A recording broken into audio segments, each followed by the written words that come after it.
Now, if you're using the Speech Sound Pics approach, just note that the Spelling Piano app is back and even better for iPads, for Android coming soon. Now, the code levels, these are our 4 code levels, and it's really important to call them the Speech Sound Pics approach. They're code levels. That means the alphabetic code. That means this group of graphemes, and it means this group of graphemes that map to these phonemes. So in this group, the S represents the S, as in the word sip, sip, sip, etc. So we teach these high frequency graphemes in a scaffolded and systematic way. The difference with the Speech Sound Pics approach is that the children work through at their pace. The teacher is not teaching lessons that are plotted throughout the year. We couldn't possibly plot because we don't know where the children are going to be each week, because the children are working through at their pace. Now, I introduced the Speech Sound Pics approach because nothing that was available was meeting the needs of every child. Those 20% of children that were failed with the programs that were available are still being failed. 25% or more are still being failed by those types of phonics programs. And so what I did was I said, this is what I do. I'm sharing it. We're out in the world. I'm not just going to keep it to myself and know that I can teach any child to read and spell really quickly and easily. I'm going to put it out in the world and share it. And I also went into classrooms and showed it. I'm a teacher, and it has spread. It's just brilliant.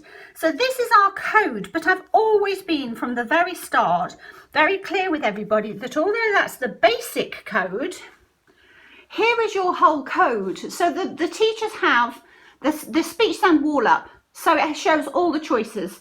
So whereas we might be starting off saying this letter S can represent the sound S, as in sip, sip, this letter S can represent the S. All of these are pictures of sounds. They're representations for sounds. And this is Monster S, who only says the sound S, the phoneme S. Monster A, that only says the sound A. So here are all the choices. So right from the beginning, even though the children are going to be exploring and discovering these, they do so whilst working through systematically at their pace. And they do that through the coding poster video on the app and through the coding poster itself. So a child can be sitting next to a child who's working through SatPin with their decodable words and their sentences, with those graphemes and the few high frequency words that they're starting off with that are all scaffolded. They could be sitting next to a child who came into prep already reading, and they're working on our spitfire digraphs or what have you. If the teacher was plotting the lesson, what about the child who comes in wanting this, and they're having to start with the whole class here? So that was a huge issue for me, the lack of differentiation. Now, another thing that was a huge issue for me was being able to practice the blending of these target graphemes. And so although I wrote a whole load of decodable, we called them decodable texts at the time, now I want them to be code level readers, because what's really important is that you understand that decodable only refers to the child. If the child knows these graphemes, this is decodable to them. If they don't, it's not. So decodable relates to the child. So we've called these code level readers. And what that means is, if your child is working at this code level, look for a code level reader that is the yellow code level, because it will only cover these graphemes. So if your child is working at the yellow code level, they choose a book that's marked with the yellow star. So like this would be a yellow code level book, because it's got the jetpack, and the J isn't introduced till the yellow code level, even though the E and the T are the E is purple, T is green, P is green, A is green, C and CK together would be purple. So I've done all the hard work. I've actually ordered all the books. So we've got Fitzroy there, we've got dandelions here, so they can see I've gone through every word in these books to say what code level the books are at. I created this free Decodable Readers Guide so that teachers didn't have to go through all of these Decodable Reader books that they were being sold, because they're marketed as decodable, but they're not decodable unless they're following the grapheme teaching order that you're using. So this is ours. you'll notice the QU is the U there is in grey, because the Q is the grapheme for the K. Even though the Q and the U are often together, there's no such grapheme as Qu, which I also see in a lot of phonics programs. It's just so Decodable Reader's Guide means that I have gone through all of these books, every single word in all of these books, to ascertain every single grapheme, to say what code level is this book. So if a child is in a school using the speech sound pics approach, and they've got dandelion readers, they can see, okay, so this dandelion reader, the kite, is at the SSP Blue code level. And it means that the children can choose books from their book box. And you saw me talking about this 10 years ago or 8 years ago, whenever it was, at Broadbeach, where we showed the children using decodable readers and picking from their bookshelf, and how quickly they got off these decodable readers. Now, when I first went to Australia, I tried to offer training in Jolly Phonics because everybody seemed to want Jolly Phonics. But what I did with the training was I said, yes, but when you're using it, you have to be aware of these issues with Jolly Phonics. The main one being that about 20-25% of children tend to be failed. And have a look at the data, you know, prove me wrong, please. But one of the things was that I said, look, for example, in the handbook it says to learn, and I'm not saying it's these exact ones, but it's saying learn the 42 letter sounds. Funnily enough, we have more than 42 sound clouds on there. So they say the 42 letter sounds. So they say learn them. And in the handbook, it is learn one a day. So day one, learn the S as a representation for S, then A, etc. So in 42 days of the first term, they're not supposed to look at any books.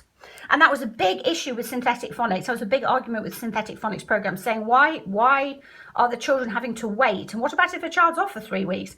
You know, so when they come to term 2, they were given these books that are supposed to be decodable. So it says, these readers have been written with carefully controlled vocabulary and specifically designed for children learning to read with Jolly Phonics. They're using only decodable regular words. Now, I don't know if it's just because they're teachers or whatever it is, and just to know that Jolly is Jolly Phonics because of the publisher. He named the program after himself, he's Chris Jolly. But it said that only after decodable regular words. Now, in the word inky, let's just map it. Let's just map the word inky. Inky. Okay. Inky. Inky. This is our monster routine. Inky, because my big focus is speech to print and it's phonemic awareness, so it's really spelling to reading, if you like. Now, I've got these speech sound monsters. They're just phonetic symbols for kids. So rather than learning phonetic symbols, the children just learn the monsters. The monsters just represent the sound. But what it means is that my non-verbal children who can't tell me the sounds they can hear can show me. So, okay, so show me the sounds you can hear, even though you can't tell me the sounds. E,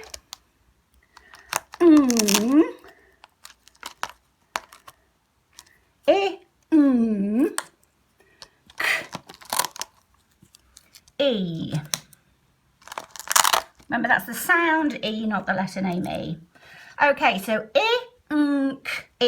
inky. Great. Okay, let's just have a look at this word. So this is the word inky, and that capital letter just means it is a representation for the E. It's just a capital letter. Okay, so what's the sound picture, if you like, for inky? Okay, well, it's that I. What's the sound picture for the sound? It's the N. What's the sound picture for the K? It's the K. What's the sound pic for the E? It's a Y. Brilliant.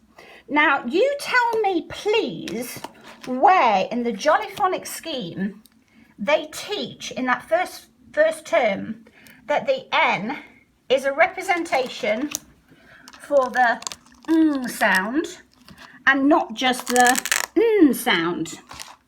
So is this really decodable to the child, or is it forcing the child to guess at what that is? Or what happens when the child says, but that's not a that's a What happens? I've never found out. There was another issue that I had as well, was this idea of tricky words, because no words are tricky, every word is decodable. So it's showing these as whole words, and I was trying to get away from whole words.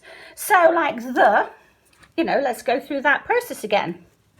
The, depending on, let's say it's the house rather than the ant. Okay, so the, well actually let's do it in here. The mouse, yes, so the mouse. So the. Let's get our monsters out. Okay, so this thumb, that's my concept. You can see me doing that with Marshall Road State School over 10 years ago. This thumb, if you ever see anyone doing two thumbs like this for the and the th sound, they've copied me. Ow, no. Just do 1, 2, 3 underneath so I can see which one it is. Ow, no. Boyd, give me a high five. I'm so impressed with you. Hold on. I'll show you. So it's actually a. It's an A. That's an A. What do you think might be for the A?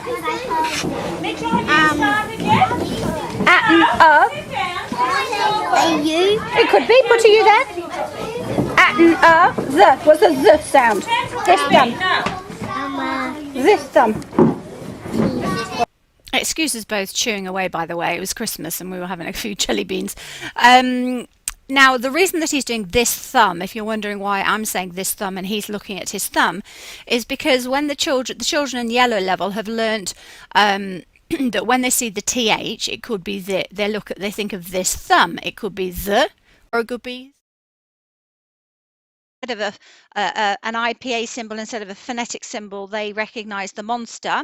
So here you can see the phonetic symbols for the and th. They're very close together, which is why you also see the monster is up and the monster is down, because our phrase for this particular one is this thumb. It's an SSP unique technique. It's something I developed for children to help with their articulation and also make it multisensory. So they go this thumb. Now, I was just going through some very old clips because I've publicly shared my learning journey over the last 10 years or so in Australia. So it's quite, it's brilliant to actually look back and see how far we've come. This was the early chant strip. So this was about 2011, 2012 at Marshall Road State School in Brisbane. Another of the things that you'll notice that's evolved over the years is the fact that here the teacher is going through the chants with them. The whole reason for the videos that you'll see in the SSP Monster Mapping app and what have you is that the children don't need a teacher there. I'm in their ear going through the chants with them. But as I say, it's just really interesting to look back and see these old clips. Here we go. Is it at? Let's try again.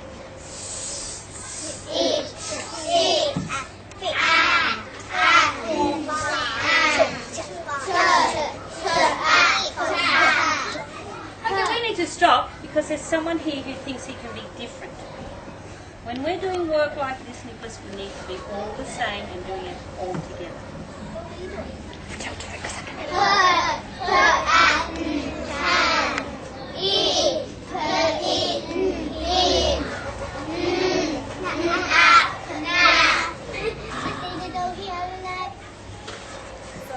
Is it the? It's this one. Okay, so it's actually the schwa, isn't it? The. So the word the, because words are based, you know, this is just talking on paper. So when we say a word, what are the sounds broken down? What are the sounds we've brought down onto paper? Here are the sounds, the. Okay, so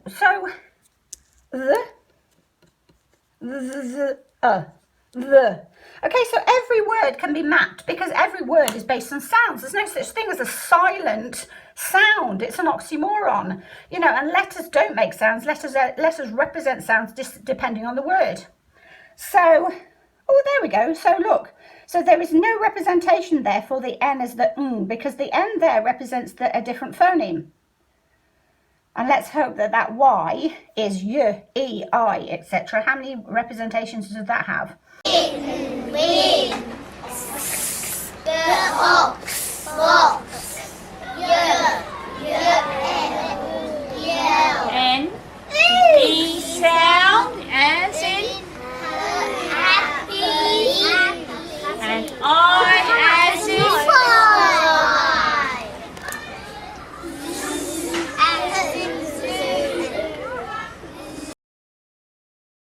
because if it's only like yellow, then they're stuck again. Okay, so here, so there is no such thing as a tricky word. Recognise the 11 tricky words. Now, if we just use the graphemes covered in the Jolly Phonics programme, about 50% of the English language is not decodable. It's tricky. Recognise the names of the 3 main characters. Inky, okay, so we've got Inky, which has got the N that represents the Let's hope they know that the Y represents the E. We've got Snake, so we've got a split vowel digraph there, which they haven't learnt. Do they ever learn it? Okay, so they've only learnt this one as a representation for A. So they're doing snake with a split vowel digraph, and they haven't done that. And then B, where's the B-E-B? Because B, B-E-B, B-E-B. So there's E, B-E-B. Are there any more E's? Anyway, so one of my major issues was that they're only teaching these, which is such a limited amount. I mean, there's about 350, 400, well, you can see on the speech then wall, to actually be able to read and spell, you know, the whole code to reach the stage of orthographic mapping. You've got to understand the mapping of phonemes to graphemes for the whole code. That's about 350, 400. So, so they've learned to recognise these just as a one-to-one. So just recognise this as a representation for S, not the others, etc. They're also telling us that words are tricky, which I don't like that word anyway. And look at this. So this is a book I ordered yesterday because I wanted to see if they still had this idea of a silent letter in their readers. This is not a decodable reader in my as far as I'm concerned. So where does they, is C's a tricky word? C's, is that a tricky word? Because we haven't looked at the S as a representation for Z. Z. We haven't looked at an S as a representation for Z yet. So even just in that sentence, we've got so many issues. That should be coded. Mouse, mouse. That SE is a grapheme for the S sound. S-e's, that's a representation for the Z, which they've not looked at. So there were huge issues in the Jolly Phonics program. I've touched the surface, and I did actually send a whole list of things that I recommended to Chris Jolly years and years ago. So that's why I didn't want to use, so even though I was trying to show people how to use Jolly Phonics, I was also showing the issues with it.